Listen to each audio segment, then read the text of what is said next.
I am incandescent with rage. I listened to the first speeches at the International Court of Justice hearing, and I became so angry. I was so angry that South Africa has the audacity to bring this trial to the International Court of Justice, a trial about genocide committed by Jews. And this is what I wrote to them.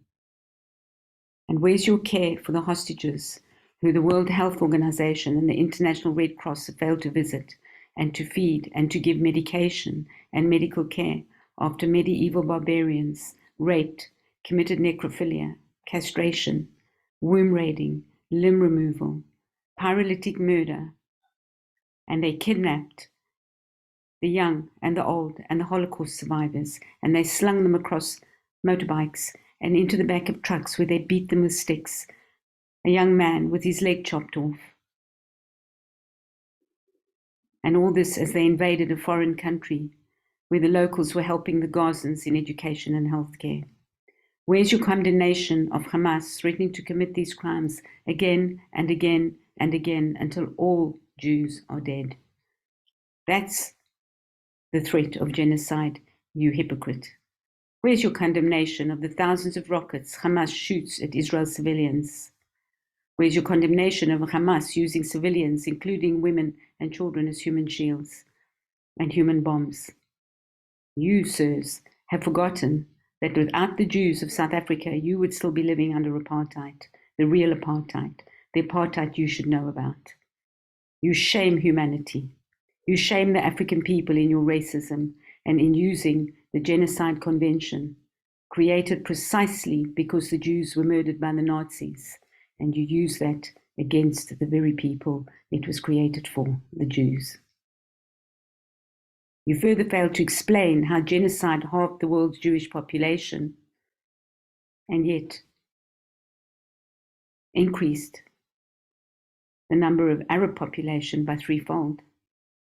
You and your team have chutzpah, pretending to be acting for humanity, whilst you deny South Africans of electricity every day and fail to provide them with clean water, whilst you do nothing to stop the torture and murder of white South Africans.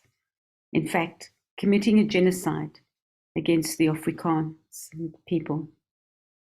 You're all disgusting, and you will be called to answer your maker.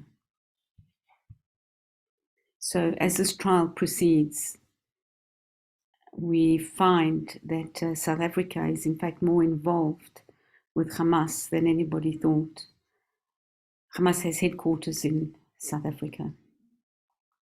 I knew about Hamas being in South Africa because when my mother died in 1995, my nanny came to Israel to be with us. My nanny, who was an elder in the Church of Zion, the Church of Zion in South Africa. A righteous lady, a wonderful lady. And she came there and she spent 3 weeks with us, and we toured her around all the Christian holy spots in Israel. This was the most amazing trip for her and for us. And when she got back, she was hailed as a hero, and queues assembled across the country, across the veldt, to see her photographs and to talk to her, to touch this lady who had come to the place where Jesus was born. And not long after that, she called me to tell me that she was joining the Hamas church, the Muslim church. Why was she joining the Muslim church? Because the Muslims had promised her that they would educate the children and feed the children, and she didn't have a lot of money.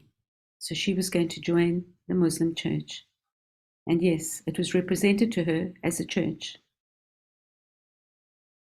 And so I'd said to her, how can you do that? You grew up in a Jewish home. You came to us at the age of 18, almost the same age as my mother, and you grew up together and you had a parallel life. You both suffered greatly when you were young. My mother, in fact, grew up in an orphanage, and you suffered from evil relatives on the farm. How can you do that? So, in fact, I sent her money. Every month I sent her money to educate the children, to save her from joining the Muslim church. That's how much Hamas, since 1995, since I knew about it probably was there before, has spread in South Africa. And of course, we know that South Africa would still be under apartheid if it hadn't been for the Jews,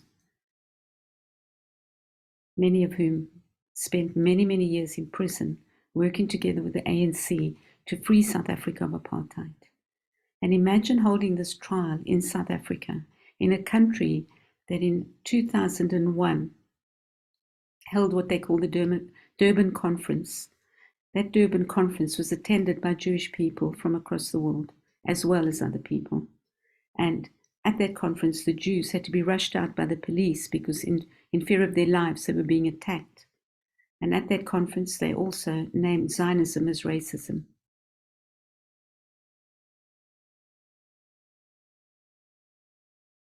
And you wonder how it is that a country like South Africa has descended into a third world state that offers its people nothing.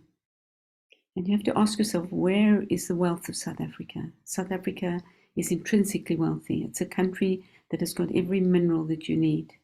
It's got farmland. It's got a labor force. And yet it's descending into a failed state. And you have to ask yourself, why? Where is that wealth? Where is all the gold that they dig up from the mines? It was suggested to me yesterday that gold might well be in somewhere else in the world, maybe in Switzerland, maybe in Qatar, maybe in waiting until the retirement of the leaders of South Africa to go and enjoy their wealth, as do the leaders of Hamas who live in Qatar, whilst the people in Gaza are dying. And they're not dying because Israel wanted to kill them. They're dying because Hamas has an aspiration in its charter to kill every living Jew on earth. Yes, to kill every living Jew on earth. That is a genocidal aspiration, which Hamas decided to start enacting on the 7th of October 2023, where they've invaded a foreign land, they attacked the civilians, they killed them. I said before what I wrote, they killed them, they murdered them, they burnt babies alive, they put a live baby in an oven and turned it on. They raped a mother in front of her children. Then they killed her.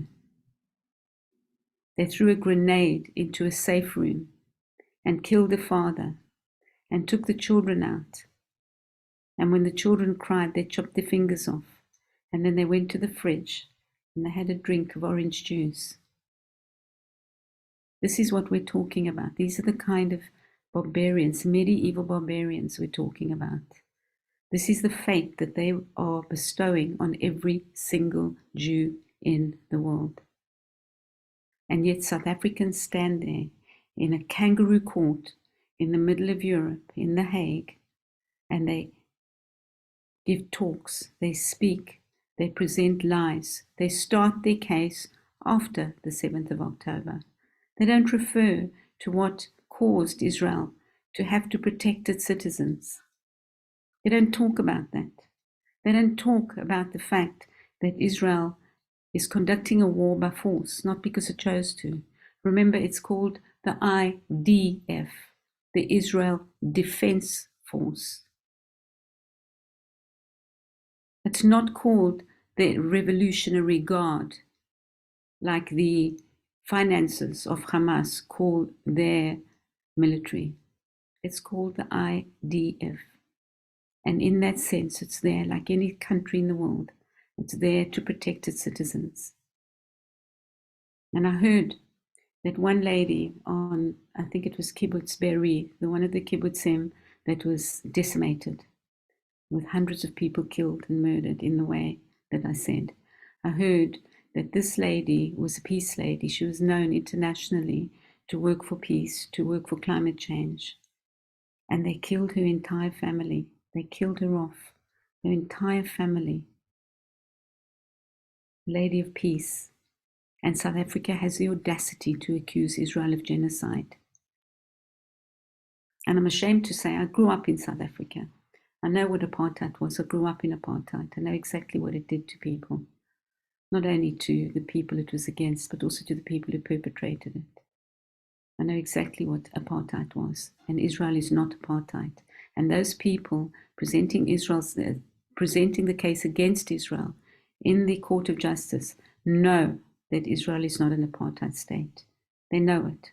Yet they come there and they tell lies. And one has to ask, what is their agenda? Something I've been talking about for a very long time. It's something that is known of as the Red-Green Alliance, where you've got the people of the left, the internationalists, the globalists, who align in a very strange way with the people of the green, the right people, the people who wear the green bands, the people who hide their faces against the checkered scarves, the people who are too ashamed to show you what they look like. They align with them because they both have a globalist agenda. And Israel stands in the way. Why does Israel stand in the way? Because Israel represents and is the nation of the Jews. The Jewish people are a nation. And they stand against the whole idea of a globalized world under one governorship, either a secular governorship with no borders, which is the left, or religious governorship, known as an international caliphate. That's the problem.